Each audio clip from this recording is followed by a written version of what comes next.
നമസ്കാരം, പുതിയ വീഡിയോയിലേക്ക് എല്ലാവർക്കും സ്വാഗതം. ഇന്ന് നമ്മൾ പറയാൻ പോണത് നമുക്ക് ഈ ഷാനവാസിൻ്റെ ലൈഫ് സ്റ്റോറി എന്ന് പറയാം. ഓരോരുത്തർക്കും ഈ സിനിമയിൽ വന്നതിനും സീരിയലിലൊക്കെ ശേഷമല്ലേ നമ്മൾ അറിയണത്. അവർക്കൊക്കെ ഒരുപാട് കഷ്ടപ്പാടിൻ്റെയും ബുദ്ധിമുട്ടിൻ്റെയും ഒരുപാട് സ്റ്റോറികളുണ്ട്. ആ സ്റ്റോറികൾ നമുക്ക് അറിയണത് ഇനി ഈ ഫീൽഡിലേക്ക് വരുന്നവർക്ക് ഒരു ഉപകാരമാണ്. അതുകൊണ്ടാണ് നമ്മളിത് പറയണത്. ഇപ്പോൾ ബിഗ് ബോസിലിപ്പോൾ ഷാനവാസ് ഒരുവിധം തിരക്കില്ലാത്ത ഒരു മത്സരാർത്ഥിയാണ്. നന്നായി സംസാരിക്കുന്നുണ്ട്, അതുപോലെ തന്നെ നന്നായി കാര്യങ്ങളിലൊക്കെ ഇടപെടുന്നുണ്ട്.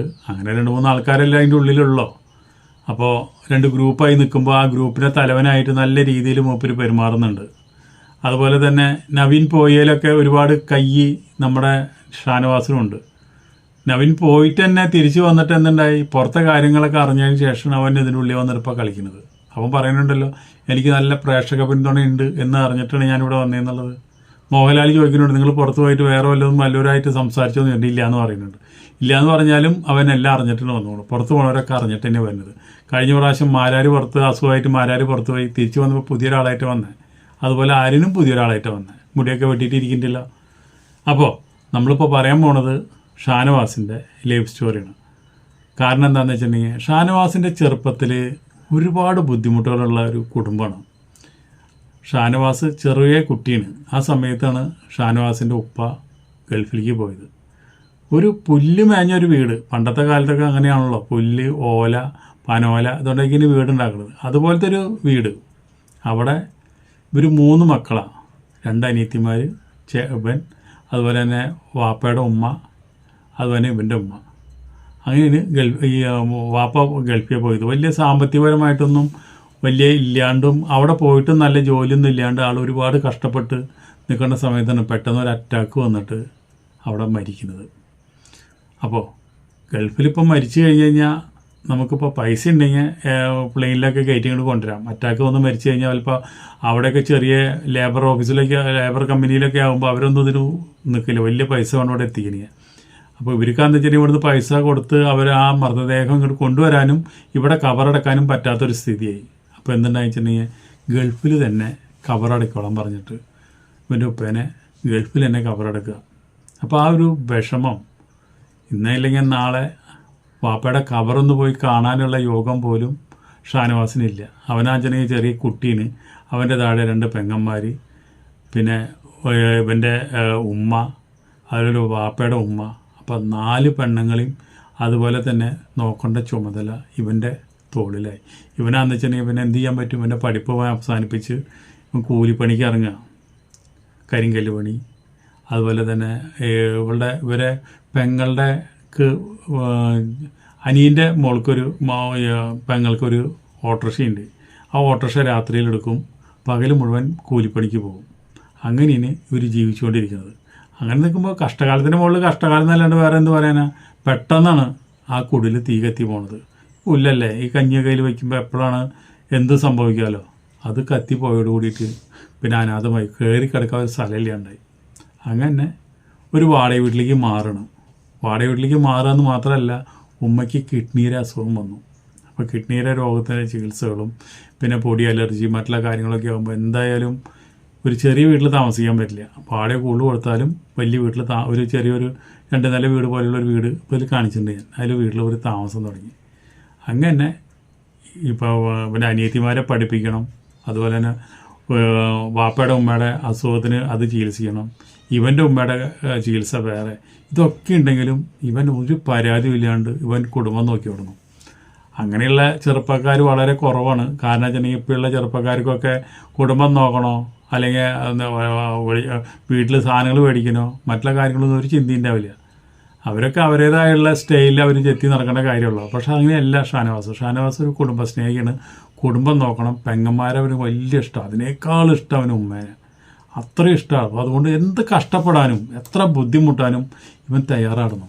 അങ്ങനെ ഇനി പോയി ഓട്ടോറിക്ഷ ഓടിക്കും, അതുപോലെ തന്നെ കരിങ്കല്ല് പണിക്ക് പോവും, എല്ലാ പണിക്കും പോവും. അതുപോലെ തന്നെ ഈ ബൈക്കുകളൊക്കെ സെക്കൻഡ് ഹാൻഡ് ബൈക്കൊക്കെ മേടിച്ച് അങ്ങോട്ടും ഇങ്ങോട്ടൊക്കെ മറിച്ച് വെക്കുന്ന ഒരു പരിപാടിയുണ്ട്. അങ്ങനെ ഇനി ഷാനവാസ് ചെയ്യാത്ത പണികളൊന്നുമില്ല. ഈ ബിഗ് ബോസിൽ ഷാനവാസിൻ്റെ കുട്ടിക്കാലോ മറ്റുള്ള കാര്യങ്ങളൊന്നും ഞാൻ കേട്ടില്ല കേട്ടോ. നീ പറഞ്ഞോ എന്താണെന്നുള്ള അറിയില്ല. അങ്ങനെ പറഞ്ഞിട്ടുണ്ടെങ്കിൽ നിങ്ങളൊന്ന് കമൻറ്റ് ചെയ്തോളൂ. ഞാൻ കേട്ടില്ല അത്. അങ്ങനെ മലപ്പുറത്താണ് അവൻ്റെ വീട്. അങ്ങനെ നിൽക്കുമ്പോൾ അവന് സിനിമയിൽ ഭയങ്കര അഭിനയിക്കുക എന്നുള്ള വലിയ മോഹമാണ്. എവിടെയെങ്കിലും ഒരു ഓഡിഷൻ ഉണ്ടെങ്കിൽ അതിനൊക്കെ പോകും. അങ്ങനെ മലപ്പുറത്ത് ഏതൊരു പടത്തിൻ്റെ ഷൂട്ടിങ് വന്നപ്പോൾ ഇപ്പോൾ ആ ഷൂട്ടിങ് കാണാൻ ചെല്ലണം. അപ്പോൾ അവരോട് ചോദിച്ചു, നിങ്ങൾ അടുത്ത പടത്തിൻ്റെ കാര്യങ്ങൾ എന്താണെന്നൊക്കെ അതിൻ്റെ പ്രൊഡക്ഷൻ കൺട്രോളോടൊക്കെ ചോദിച്ചു. പറഞ്ഞു, ഞങ്ങളൊരു ഓഡിഷൻ ഉണ്ട്, അവിടെ നിന്ന് വന്ന് നോക്ക്, ചിലപ്പോൾ എന്തെങ്കിലും ചാൻസ് കിട്ടും എന്ന് പറഞ്ഞു. അങ്ങനെ ആ പറഞ്ഞ പോലെ തന്നെ ആ ഓഡിഷനിൽ പോയി അറ്റൻഡ് ചെയ്തപ്പോൾ ഇവൻ്റെ ശരിക്കും പറഞ്ഞ ഒരു ഭീകര മുഖമല്ലേ, ആ മുഖം നോക്കിയിട്ട് അങ്ങനെ ഒരു ചെറിയൊരു സീൻ ഉണ്ടായിരുന്നു ആ പടത്തിൽ. ആ പടത്തിൽ കുറേ 10-50 ആൾ ഇൻ്റർവ്യൂവിന് വന്നിട്ടുണ്ടായിരുന്നു. അതിൽ ആ 2-4 ആളെ എടുത്തു, അതിൽ ഇവനും പെട്ടു. അങ്ങനെയാണ് ആദ്യമായിട്ട് ഇവൻ സിനിമയിൽ ഒരു ചെറിയ മുഖം കാണിക്കുന്നത് അതിലാണ്. അപ്പോൾ കൂടുതൽ താല്പര്യമായി.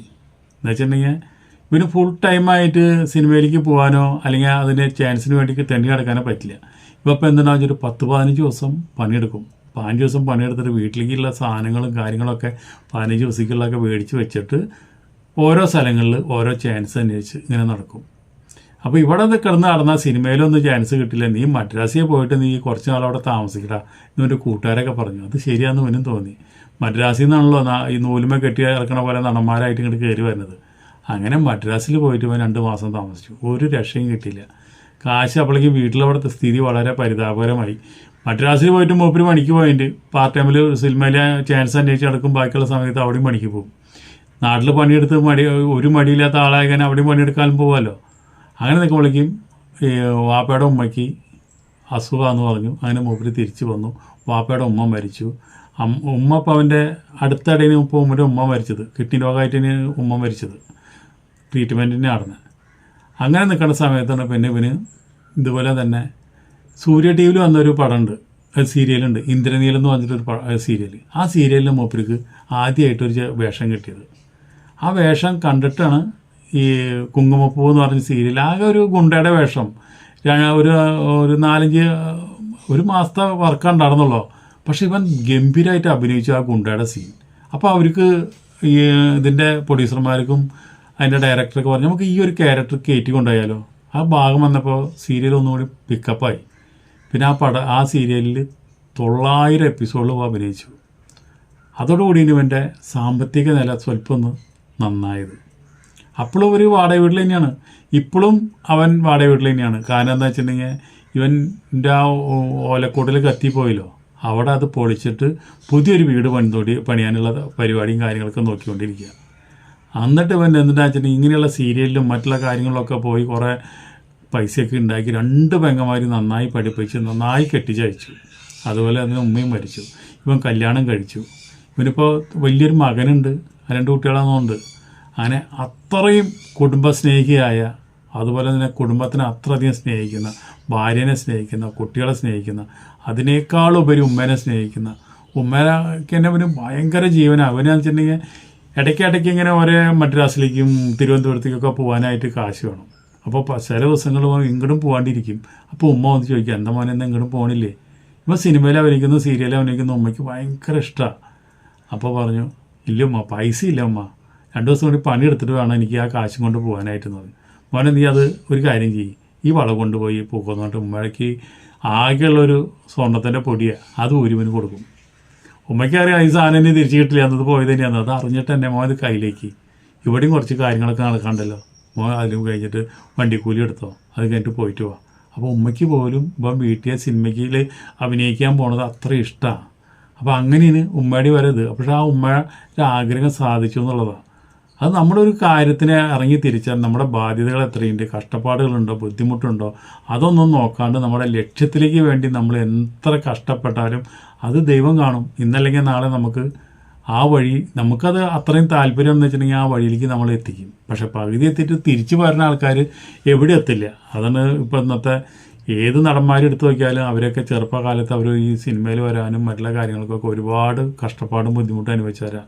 പിന്നെ അനുഭവിക്കാണ്ട് കുറേ ആൾക്കാർ ഇപ്പോൾ വന്നിട്ടുണ്ട്. മോതിരട്ട പേരിൽ സ്വർണ്ണക്കരണ്ടി കൊണ്ട് ജനിച്ച ആൾക്കാരൊക്കെ ഉണ്ട്, നടന്മാരെ മക്കൾ. അവർക്ക് പിന്നെ അതിൻ്റെ ഒന്നും ആവശ്യമില്ലല്ലോ. അച്ഛൻ്റെ കയറപ്പിൽ അവരൊക്കെ നടന്മാരാവാം, കഴിവുണ്ടെങ്കിൽ കയറി പോവാം, അല്ലെങ്കിൽ മൂഞ്ചിയോടൊക്കെ എടുക്കാം. അതുപോലെ തന്നെ പക്ഷേ ഷാനവാസിന് അങ്ങനെ ഒരു ബാക്ക്ഗ്രൗണ്ട് ഇല്ല, ഒരാൾ ബന്ധുക്കൾ സിനിമയിലില്ല, സ്വന്തക്കാർ സിനിമയിലില്ല, വീട്ടിലാഞ്ചാൽ ദാരിദ്ര്യം, ഒരുപാട് ബാധ്യതകൾ, ഇതൊക്കെയും വെച്ചിട്ടും അതിൽ നിന്നൊരു ഫിനിക്സ് പക്ഷിയെ പോലെ ഉയർത്തെഴുന്നേറ്റ് എല്ലാ ബാധ്യതകളും അവൻ തീർത്ത് അവൻ കല്യാണം കഴിച്ച് വീടും വയ്ക്കാൻ പോണ്. അതുപോലെ തന്നെ ഇപ്പോൾ ബിഗ് ബോസിൽ എത്തി നിൽക്കണം. അപ്പോൾ പ്രയത്നമാണ്, നമ്മളത് സമ്മതിച്ചേ പറ്റൂ. അത് നമ്മൾ സമ്മതിക്കാണ്ടിരിക്കാൻ പറ്റില്ല. വേർപ്പിൻ്റെ അസുഖം ഉണ്ടെന്ന് പറഞ്ഞിട്ട് ഒരു ജോലിക്കും പോകാണ്ടിരിക്കുന്ന ആൾക്കാർ ഇന്നത്തെ ചെറുപ്പക്കാർ. അവർക്കൊക്കെ ഈ ഷാനവാസിൻ്റെ ജീവിതം ഒരു പാടാവട്ടെ എന്ന് പറഞ്ഞ് വിചാരിച്ചുകൊണ്ടാണ് ഈ ലൈഫ് സ്റ്റോറി ഞാൻ പറഞ്ഞത്. അതിൻ്റെ ഇടയിൽ മൂപ്പര് പല സിനിമകളിലും സീരിയലുകളിലും ഒക്കെ മൂപ്പര് വില്ലനായിട്ടും പെണ്ണുപിടിയനായിട്ടും അതുപോലെ തന്നെ ഗുണ്ടയായിട്ടൊക്കെ അഭിനയിച്ചിട്ടുണ്ട്. അപ്പോൾ അതുകൊണ്ട് പെണ്ണുപിടിയൻ എന്ന് പറഞ്ഞുള്ള ഒരു ഇതിൽ ഞാൻ തമ്മന കൊടുത്തിട്ടുണ്ടെന്ന് വെച്ചിട്ടുണ്ടെങ്കിൽ പെണ്ണ് പിടിച്ചത് മൂപ്പര് സിനിമയിലും സീരിയലിലും മാത്രമേ ഉള്ളൂ. അല്ലാണ്ട് ജീവിതത്തിൽ മൂപ്പര് ഒരു പെണ്ണിനും പിടിക്കാൻ പോയിട്ടില്ല. മൂപ്പര് വീടിനെ മാത്രം സ്നേഹിച്ച് നടക്കുന്ന ഒരു കുടുംബ സ്നേഹിയാണെന്ന് പറഞ്ഞുകൊണ്ട് ഈ ലൈഫ് സ്റ്റോറി ഇവിടെ അവസാനിപ്പിക്കുന്നു. അടുത്തൊരു നമ്മുടെ ബിഗ് ബോസിലെ ഒരു സെലിബ്രിറ്റിയുടെ ലൈഫ് സ്റ്റോറി ആയിട്ട് നമുക്ക് വീണ്ടും വരാം. അതുവരെ നിങ്ങൾക്ക് എല്ലാവർക്കും നന്ദി, നമസ്കാരം.